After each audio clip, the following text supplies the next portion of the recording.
parents of deaf children, stuck in the middle of an argument. A long simmering controversy erupted this spring over how deaf children should communicate.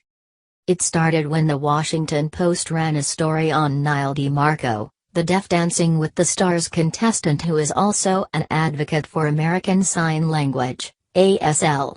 When Meredith Sugar, president of the Alexander Graham Bell Association for the Deaf and Hard of Hearing, retorted that ASL was becoming obsolete in light of better hearing aid and cochlear implant technology, the arguing went public.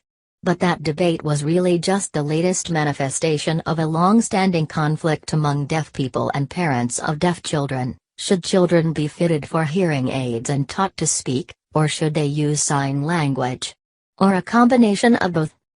As the parent of a 2-year-old whose hearing loss was recently diagnosed, the arguments only heightened my anxiety about how to address my son Sam's needs. After his diagnosis, Sam's doctors assumed he would get hearing aids, which he would need for the rest of his life.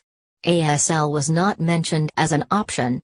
Because Sam has residual hearing, his loss is mild in one ear and moderate to severe in the other, I went along with their recommendation. One friend, a speech therapist whose brother is deaf, told me not to sign at all with Sam because he would use it as a crutch instead of learning to speak. This made sense to me, and for a while after Sam was aided, his therapist, a teacher of the deaf, focused on his listening and speaking skills. The hearing aids gave him more access to sound, but he still had trouble processing all that new information and figuring out how to replicate it through spoken language.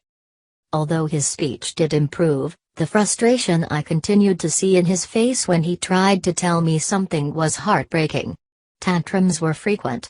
Sam started coming up with his own signs, such as a chomping motion with his arms when he wanted to wear his dragon shirt. He was searching for any way to communicate. So, I asked his therapist about incorporating sign. But instead of using ASL, which is its own language with a grammatical structure different from that of English, she advised signed English. This incorporates ASL signs but in a way that mimics spoken language. Although some children are taught to be bilingual in ASL and English, ASL is not designed to represent English directly. The benefit of learning signed English, Sam's therapist said, is that he could sign and speak at the same time.